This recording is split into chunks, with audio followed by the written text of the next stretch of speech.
కర్కాటక రాశి వారికి 2025 సంవత్సరం ఉద్యోగపరంగా చాలా అనుకూలంగా ఉంటుంది. ముఖ్యంగా సంవత్సరం మొదటి భాగంలో శని 8వ ఇంట్లో ఉండటం వల్ల మీరు మానసికంగా పరిణతి చెందుతారు. గత సంవత్సర కాలంగా శని గోచారం కారణంగా ఏర్పడిన సమస్యల వలన ఓపిక, మనోధైర్యం పెరుగుతాయి. ఇవన్నీ మీరు సవాళ్లను సమర్థవంతంగా ఎదుర్కోవడానికి సహాయపడతాయి. సంవత్సరం మొదట్లో గురువు 11వ ఇంట్లో ఉండటం వల్ల మీకు మంచి స్నేహితులు, భాగస్వాములు దొరుకుతారు. ఈ సమయంలో మీకు సమస్యలు వచ్చినప్పటికీ ఏదో ఒక రూపంలో దానికి పరిష్కారం లభిస్తుంది. మీ పరిచయాలు పెరుగుతాయి, కొత్త స్నేహాలు ఏర్పడతాయి. మీ ఉద్యోగ లక్ష్యాలను సాధించడంలో పెద్దలు, అనుభవాలు మీకు మార్గదర్శకత్వం చేస్తారు. ఆర్థిక లాభాలు, ఉద్యోగ పురోగతి కూడా ఉంటుంది. మార్చి 29న శని 9వ ఇంట్లోకి వస్తాడు. అప్పుడు ప్రయాణాలు, ఉన్నత విద్య మరియు ఉద్యోగంలో కొత్త అవకాశాలపై మీ దృష్టి ఉంటుంది. విదేశీ వ్యాపారం, ఉన్నత విద్య లేదా తరచుగా ప్రయాణాలు చేయాల్సిన ఉద్యోగాలు చేసేవారికి ఇది చాలా అనుకూలమైన సమయం. ఈ సమయంలో కొంతమందికి ఉద్యోగంలో అనుకుని మార్పు జరిగే అవకాశం ఉంటుంది.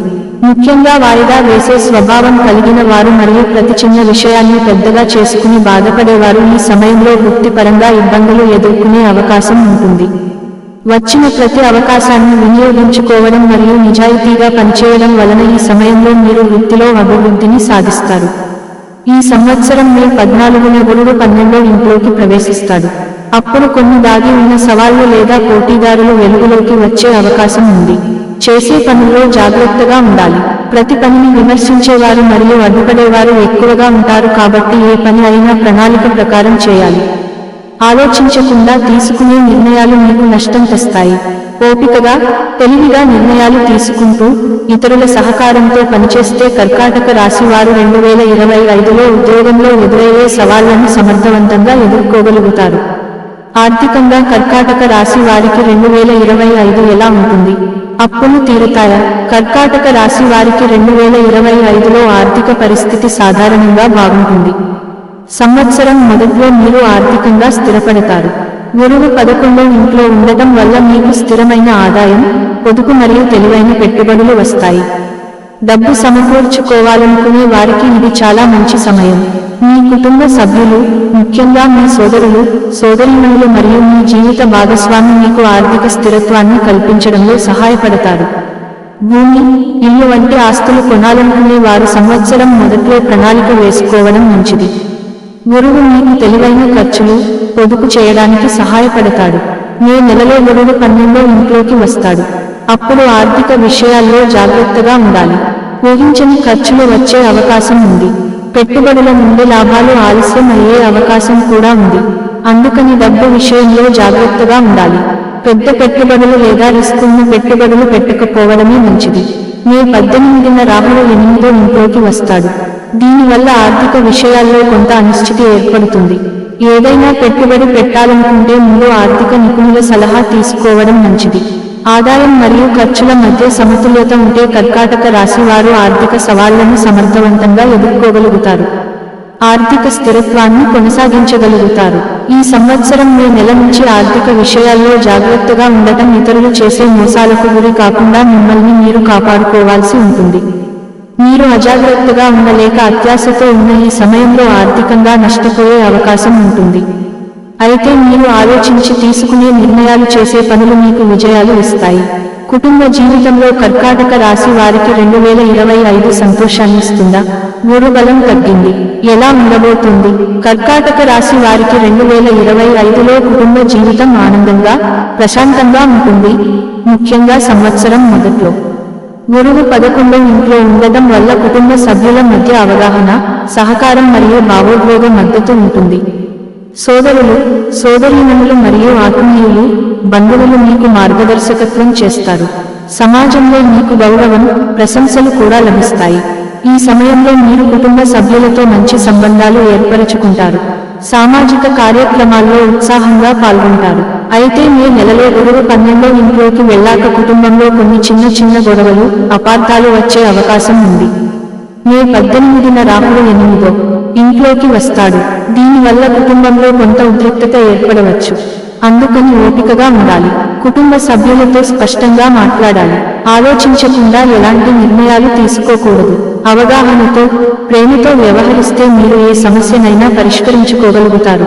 కుటుంబంలో శాంతిని కొనసాగించగలుగుతారు. సామాజికంగా కూడా మీకు మంచి పేరు ఉంటుంది. స్నేహితులు, బంధువులు మీకు సహాయం చేస్తారు. సమాజంలో మీ గౌరవం మరింత పెరుగుతుంది. ఈ సంవత్సరం మీరు ప్రధానంగా గుర్తుంచుకోవాల్సింది మీ మాట విషయంలో తొందరపడి మాట్లాడటం, ఆ తర్వాత అవమానపడటం లేదా బాధపడడం జరిగే అవకాశం ఉంటుంది. అంతేకాకుండా రహస్య శత్రువుల కారణంగా కూడా మీకు మీ కుటుంబ సభ్యులకు మధ్య సంబంధాలు చెడిపోయే అవకాశం ఉంటుంది. వీలైనంత వరకు ఎవరి మాట తొందరపడి నమ్మటం కానీ, వారు చెప్పింది ఆచరించడం కానీ చేయకండి. మీరు స్వయంగా తెలుసుకోకుండా, పరిశోధించకుండా ఏ పనిని చేపట్టకండి. ఈ సమయంలో జరిగే అవమానం కానీ, వచ్చే బాధ కానీ తాత్కాలికమని గుర్తుపెట్టుకోండి. ఆరోగ్యం పట్ల కర్కాటక రాశి వారు 2025లో ఏ విధంగా జాగ్రత్త వహించాలి? కర్కాటక రాశి వారికి 2025 సంవత్సరం మొదటి భాగంలో ఆరోగ్యం బాగానే ఉంటుంది. గురువు మీకు సమతుల్యమైన జీవనశైలిని, శారీరక దృఢత్వాన్ని మరియు మానసిక క్షేమాన్ని అందిస్తాడు. ఆరోగ్యకరమైన దినచర్యను పాటిస్తూ, పోషకమైన ఆహారం తీసుకుంటూ, సరిపడా నీరు త్రాగుతూ ఉంటే మీ ఆరోగ్యం బాగుంటుంది. అతిగా భుజించడం మరియు అతిగా నిద్రించడం వలన మీరు కొత్త ఆరోగ్య సమస్యలను కొని తెచ్చుకున్న వారు అవుతారు. కాబట్టి వీలైనంత వరకు శారీరకంగా మరియు మానసికంగా బద్ధకానికి దూరంగా ఉండండి. అంతేకాకుండా ఒత్తిడిని నియంత్రించుకోవడానికి ధ్యానం, యోగా వంటివి చేయాలి. సమతుల్యమైన జీవనశైలి మీ ఆరోగ్యానికి చాలా మంచిది. మే 14న గురువు 12వ ఇంట్లోకి వస్తాడు. అప్పుడు ఆరోగ్యం పట్ల కొంచెం జాగ్రత్తగా ఉండాలి. చిన్న జబ్బులు, ముఖ్యంగా ఇన్ఫెక్షన్లు లేదా జీర్ణక్రియ సమస్యలు వచ్చే అవకాశం ఉంది. అందుకని ముందు జాగ్రత్త చర్యలు తీసుకోవడం మంచిది. క్రమం తప్పకుండా వ్యాయామం చేయాలి. ధ్యానం, యోగా వంటివి చేయాలి. ఇవి మీ రోగనిరోధక శక్తిని పెంచుతాయి. ఆరోగ్య సమస్యలను తగ్గిస్తాయి. చెడు తినకూడదు. సరిపడా నీరు త్రాగాలి. ఇవి మీ శరీరానికి శక్తిని ఇస్తాయి. ఆరోగ్యం పట్ల శ్రద్ధ వహిస్తే 2025లో మీరు ఆరోగ్యంగా ఉంటారు. మే నుంచి రాహు గోచారం కూడా 8వ ఇంటిలో ఉంటుంది. కాబట్టి చర్మ సంబంధ వ్యాధులు లేదా మెడ వెన్నెముకకు సంబంధించిన ఆరోగ్య సమస్యల విషయంలో జాగ్రత్తగా ఉండటం మంచిది. సరైన విశ్రాంతి లేకుండా ఎక్కువగా పని చేయటం తగ్గించుకోవటం చేయాలి. ఈ విధమైన జాగ్రత్తలు తీసుకుంటే ఈ సంవత్సరం మీరు మీ ఆరోగ్య విషయంలో బాధపడాల్సిన అవసరం ఉండదు. వ్యాపారంలో ఉన్న కర్కాటక రాశి వారికి 2025 విజయాన్నిస్తుందా? కర్కాటక రాశి వారికి 2025లో వ్యాపార పరిస్థితులు అనుకూలంగా ఉంటాయి. ముఖ్యంగా సంవత్సరం మొదటి భాగంలో గురువు 11వ ఇంట్లో ఉండటం వల్ల వ్యాపార వృద్ధి, విస్తరణ మరియు విజయవంతమైన భాగస్వామ్యాలు ఏర్పడతాయి. భాగస్వామ్యంతో వ్యాపారం చేసేవారికి ఇది చాలా మంచి సమయం. స్వయం ఉపాధిలో ఉన్నవారికి లేదా వ్యాపార యజమానులకు కూడా వ్యాపార వృద్ధి అవకాశాలు కనిపిస్తున్నాయి. మీ సోదరులు, సోదరీమణులు, మార్గదర్శకులు మరియు సహోద్యోగులు మీకు సహాయం చేస్తారు. ఈ సమయంలో మీరు ప్రవేశపెట్టే కొత్త ఆలోచనలు, వ్యాపార వ్యూహాలు విజయవంతం అవుతాయి. మీ కృషి, అంకితభావానికి కస్టమర్లు మరియు భాగస్వాములు మంచి స్పందన తెలియజేస్తారు. మే నెలలో గురువు 12వ ఇంట్లోకి వెళ్ళాక కొంచెం జాగ్రత్తగా ఉండాలి, ముఖ్యంగా ఆర్థిక నిర్ణయాలు మరియు వ్యాపార వ్యూహాల విషయంలో. సంవత్సరం 2వ భాగంలో కొంతమంది దాగి ఉన్న పోటీదారులు లేదా మార్కెట్ సవాళ్లు వెలుగులోకి వచ్చే అవకాశం ఉంది. అందుకని జాగ్రత్తగా ప్రణాళిక వేసుకోవాలి.